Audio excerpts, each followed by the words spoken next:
Today we're looking at 9 motorcyclists you're gonna meet on your group rides when you get out there on your motorcycle. There's countless bizarre yet recognizable characters among the pack, and the first motorcyclist on the list today is a figurehead of the group ride, the Navigator. The Navigator takes charge and leads the group ride to the promised land by charting out the optimal route to glory. His duties begin at the meetup spot, where he plans the path using a physical map and a compass like he's a descendant of Magellan. Someone may say, hey, we should hit the 101 and exit on Chelsea Road to hit those twisties on the way that leads out of town. And with an intimate knowledge of the inner workings of urban infrastructure, he'll reply, how could you suggest something so foolish? Chelsea Road at 7 p.m. on a Tuesday? That is lunacy. The free-form interpretive dance studio gets out at 7 p.m. on Tuesday. Chelsea Road's gonna be overrun with Toyotas with coexist bumper stickers. You'd be stark mad to endure such an obstacle with this many riders. We're gonna take the 101 to Forest, take Forest to Kenilworth, U-turn just past the Shell station before merging onto Washington. From there, we're gonna have a straight shot to Valhalla. Meanwhile, the other riders just stare into social media on their phones and just say, yeah man, whatever, I don't care. He'll enter the coordinates into his onboard GPS system and lead the charge. Once the group is on the road, he'll direct the other riders with his diverse repertoire of hand signals. He has the finesse of both an orchestra conductor and an air traffic controller. The Navigator will probably be on an FJR 1300 or some other sport touring machine. His high-vis vest and passion for leadership are a clear indication that he's the man with the plan, and he's gonna get the group to where they're going with absolute ease and efficiency. Every group ride is bound to have plenty of sport bikes, but there's always the middle-aged GigaChad sport bike rider who has put every wannabe street squid to shame. He'll be the elder fast man that's been recording top speed runs on a handheld DV cam since the 90s. He'll be at the front of the pack setting a pace that's damn near destined to send a couple noobs flying off the outside of a corner. But as they say, ride your own ride, and his ride just happens to emulate a combination of a MotoGP race bike and a motorcycle chase scene from Mission Impossible. This dude has spent more money on tires in his riding career than the average 25-year-old has earned in their entire life. He's got a mid-2000s leader bike with 65,000 miles on the clock that runs better than any KTM in the group. He still manages to stretch his battle-scarred leather tracksuit over his beer belly in a way that negates any notion that a fast motorcycle rider needs to have a lean physique. Seriously, this dude is pudgy. How is he going so fast? He's not even breaking a sweat. He's got a stature reminiscent of a leather-wrapped marshmallow on some toothpicks, and you might not like it, but this is what the peak male body looks like. He'll be the first to peel off from the group after getting bored, and his kid has a soccer game he needs to get to. In stark contrast to the elder sport bike man is the by-the-book riding noob. This guy researched motorcycling online until his PC overheated and blood literally wept from his eyeballs. After a full year of incredibly scrupulous spec sheet analyzation, he purchases himself a brand new Ninja 400 with ABS on it with an out-the-door price of well over $9,000 after tacking on every possible extra warranty that was offered to him by the worms in the finance department. He bows to the tenets of ATGAT and is outfitted in the most high-end gear. His spotless showy helmet and Revit jacket glisten in the sunlight without a speck of debris or bug carcasses yet to be found. He did the MSF rider course and advanced rider courses back-to-back without ever riding on a main road. He got through the break-in service on the intervals just by doing parking lot figure eights. He rides in the back of the group, keeping a safe distance from the squids hooning around on their supermotos. You can recognize him from a distance because he has that incredibly rigid posture that newer and more nervous riders have. Locked into the bike, white-knuckling the grips like the motorcycle may disappear into thin air beneath him if the grip loosens. Despite his neurotic nature, he will grow into a skilled rider by making good choices. And every group ride has the token metric cruiser guy. Where do they even come from? I thought that every metric cruiser just lived on Facebook Marketplace, but I didn't think there were actually any in use to this day. It's always the most random bike too, like a Suzuki Intruder or something. The metric cruiser guy is often like the trailer park version of a Harley dad. It's like they finished up an 8-hour shift working down in the sewers, then swung a leg over their bike in their work clothes and headed up to the meetup spot. Stained jeans and sleeveless high-vis orange construction company t-shirt is the riding gear of choice. The chrome on the bike is flecked with rust spots because not a single metric cruiser has ever been parked in a garage. Every metric cruiser ever produced has been stored outside unloved since they rolled off the dealership floor. You always see them parked on someone's front porch on the top of a handicap ramp or tucked up behind someone's double wide next to a couple dilapidated Barbie Jeeps. Presented with many cultural disconnects, the Metric Cruiser guy really stands proudly in the face of defiance. And then when the rally's over, he rides down to the meetup spot to show off the Amazon motorcycle parts he's tastefully equipped to the motorcycle. The crossovers between video games and motorcycles are endless. Each camp has their fair share of weebs and tech nerds. You think motorcyclists are tough guy bad boys? You must have never met one before. In the same way that there's always the loudmouth who abuses the Call of Duty chat lobby, there's always a member of the group ride who is close to getting booted from the Cardo headset chat. I, of course, cannot repeat a single phrase uttered by one of these Cardo menaces lest the video get demonetized instantly, but rest assured, every bad word you can't say on radio or TV gets its 10 seconds of fame if you have one of these dudes on your group ride. If it's not the most crass utterances, it's the bizarre quote or reference from an obscure anime series that nobody's ever seen. If they see two guys doing a quick roll race, they'll scream, "Tatake!"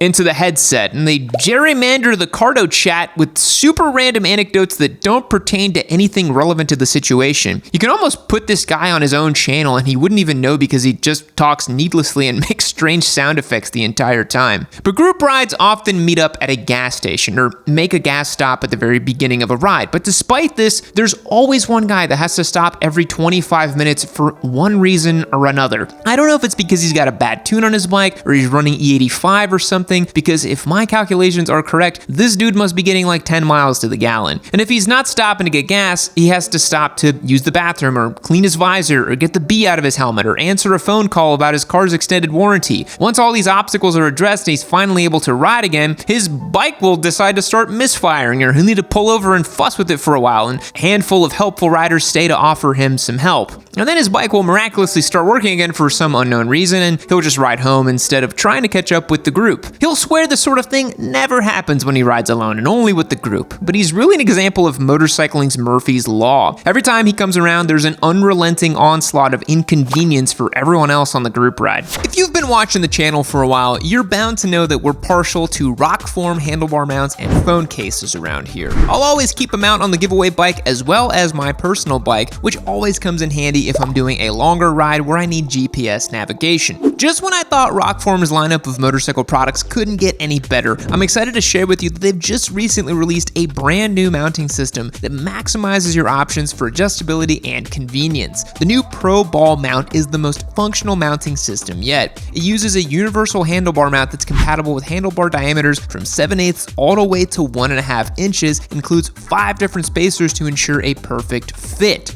The double ball joint provides endless options for adjustability, so you can get the perfect viewing angle no matter what your bike setup is like. The Pro Ball mount is made of CNC aircraft grade aluminum with stainless steel hardware, so it's built to stand the test of time no matter how aggressive your riding is. The Rockform Pro Ball mount is an awesome addition to the line of products, so if you haven't gotten a Rockform mount yet or you're looking for an upgrade, click the link in the description and use the code YN25 to receive 25% off your order. That's 25% off using code YN25. Thanks so much to Rockform for the continued support on the channel. Now let's get back to the show. It's not a true motorcycle group ride if there's not one super scared dude on a leader bike. He ignored every piece of advice offered by experienced motorcyclists or instructors and instead based his bike purchase on the insight of a keto bro with a backwards GSXR snapback. Whether he got his leader bike as a first bike or he just made the jump from a 300, he is still way out of his element. He can be quickly identified as he waddles his bike around the parking lot like a duck with a full diaper. He hangs his feet down off the pegs when leaving a stop as he performs a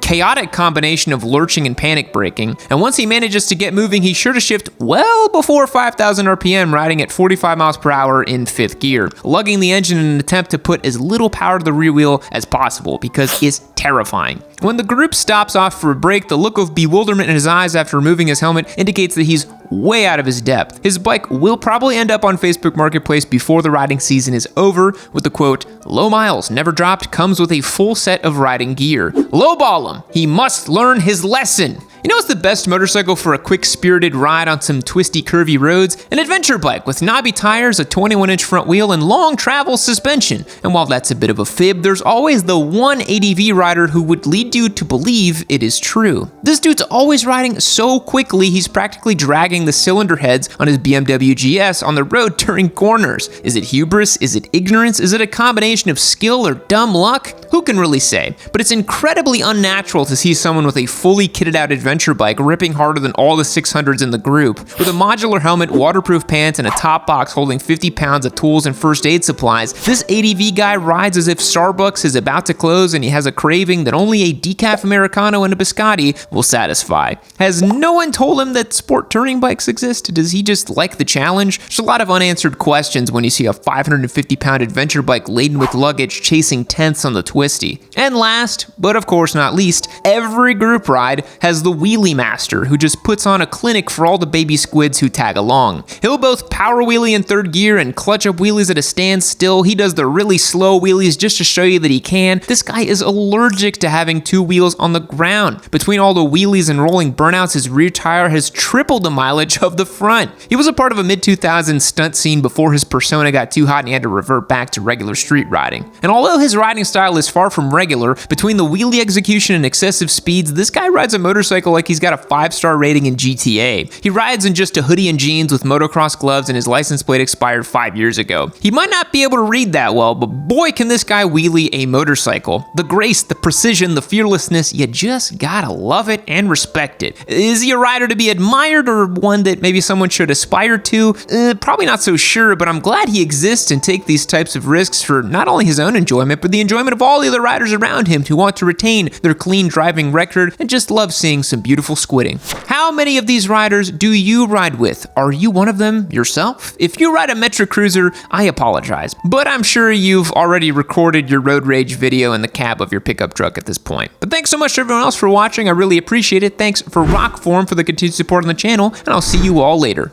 Fact: giraffes are 30 times more likely to get hit by lightning than people. That's physics, folks. Goodbye. Well, that's it. That's the end of the video. And you might be saying, woo, what's that spicy little meatball right there next to you? This is the MT-09 SP, and in case you live under a rock, it's our newest giveaway bike, and I am ridiculously excited about it. This thing is the best, in my opinion. There's no better street bike. It's awesome. So, head over to yamd.co, become a member, and get access to win this motorcycle. It could show up right there in your driveway. But as you sit there and debate which membership option is going to be right for you, click the link right over here and keep watching some sweet Yammy Noob. We have thousands of videos, I think. 2,000? 1,500? We have a ton of videos. Go and check them out.